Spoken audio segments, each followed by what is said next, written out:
warahmatullahi wabarakatuh. Halo guys, welcome to my YouTube channel. Pada video ini saya akan membahas tentang apa sih karya ilmiah itu. Nah, sebelum menyimak video lebih lanjut, jangan lupa like, komen, dan subscribe.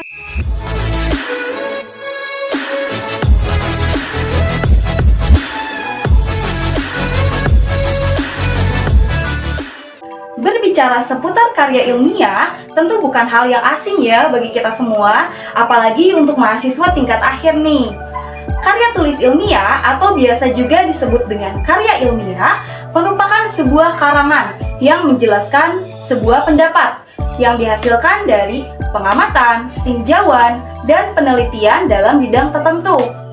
Karya ilmiah juga disusun menurut metode tertentu dengan sistematika penulisan dan bahasa yang sesuai dengan kaidah keilmuan.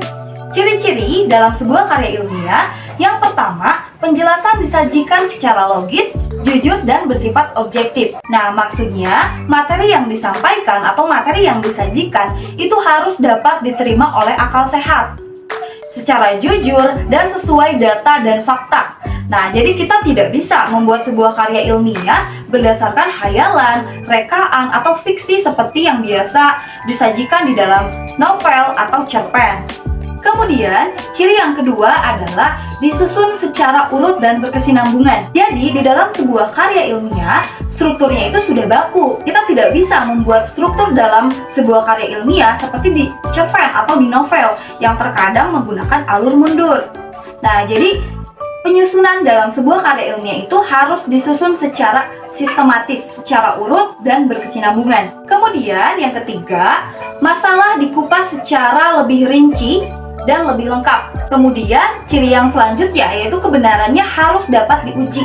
Jadi kita tidak bisa membuat sebuah karya ilmiah dari hasil asal-asalan. Jadi kita harus benar-benar membuat materi yang berdasarkan pengamatan, penelitian, atau peninjauan. Setelah itu, ciri yang terakhir adalah di dalam sebuah karya ilmiah, kita harus menggunakan bahasa yang baku. Jadi, kita tidak boleh menggunakan majas atau konotasi di dalam membuat sebuah karya ilmiah. Adapun syarat dalam membuat sebuah karya ilmiah, diantaranya metodologis, sistematis, dan konsisten. Metodologis artinya, karya ilmiah yang dibuat itu tidak asal-asalan ya, tetapi berdasarkan pengamatan dan penelitian. Sistematis artinya karya ilmiah yang dibuat harus secara tertib, disusun secara tertib atau sesuai urutan. Sedangkan konsisten artinya karya ilmiah yang dibuat harus bisa dipertanggungjawabkan. Topik karya ilmiah ini bisa tentang teknologi, seni, sains, budaya, atau psikologi. Nah, dilihat dari bentuk penyajiannya, karya ilmiah ini terbagi menjadi 3 jenis. Ada karya ilmiah formal, karya ilmiah semi-formal, dan karya ilmiah populer. Karya ilmiah formal contohnya seperti skripsi, tesis, atau disertasi. Nah, formatnya lebih lengkap nih, mulai dari kata pengantar, abstrak, pendahuluan, pembahasan, dan kesimpulan.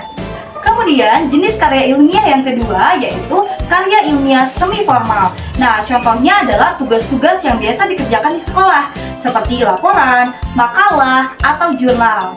Nah, formatnya lebih simpel dibandingkan dengan karya ilmiah formal. Nah, tetapi intinya tetap sama ya, ada pendahuluan, pembahasan, dan kesimpulan. Yang terakhir ada karya ilmiah populer.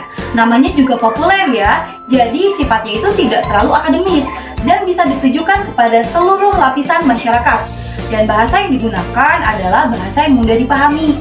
Kemudian bahasanya menggunakan bahasa yang lebih menarik, sehingga membuat orang-orang lebih tertarik untuk membacanya. Fungsi dari karya ilmiah secara umum yaitu sebagai sarana untuk mengembangkan ilmu pengetahuan, teknologi, dan seni dengan berdasarkan metodenya yang sistematis, metodologis, dan konsisten. Nah, adapun fungsi dari karya ilmiah secara khusus yaitu sebagai sebuah penjelasan, sebagai sebuah ramalan, dan sebagai sebuah pengawasan. Manfaat karya ilmiah bagi penulis adalah yang pertama, untuk meningkatkan keterampilan membaca. Yang kedua, untuk meningkatkan daya pikir yang kritis. Kemudian, untuk meningkatkan kepuasan intelektual. Setelah itu, untuk membangun budaya akademik dan untuk memiliki banyak sumber pengetahuan. Kemudian, di dalam penulisan sebuah karya ilmiah, kita wajib mencantumkan daftar rujukan. Nah, daftar rujukan ini berfungsi sebagai keterangan sumber dari mana materi tersebut didapatkan. Nah, baik dari buku, dari situs, website, atau dari jurnal. Ketika kita mengambil kutipan dari hasil karya orang lain, maka kita wajib mencantumkan siapa penyusun atau siapa penulis aslinya. Nah, ketika kita tidak mencantumkan penulis aslinya atau penyusun aslinya, maka hasil karya ilmiah kita dinyatakan tidak benar. Dan kita dikatakan sebagai orang yang mencatut hasil karya orang lain. Nah, kegiatan seperti ini dinamakan dengan kegiatan plagiasi. Nah, jadi diusahakan ketika kita membuat sebuah karya ilmiah, data yang kita ambil harus secara benar dan secara jujur ya. Jangan sampai mengaku-ngaku dari hasil karya orang lain. Nah, karena tindakan seperti ini, itu termasuk ke dalam tindak pidana. Si pelaku yang melakukannya akan dikenakan sanksi yang cukup berat. Baik, mungkin hanya itu saja yang dapat saya sampaikan pada video kali ini. Semoga apa yang telah disampaikan dapat bermanfaat untuk kita semua. Well, see you in the next video. Thank you. Wassalamualaikum warahmatullahi wabarakatuh.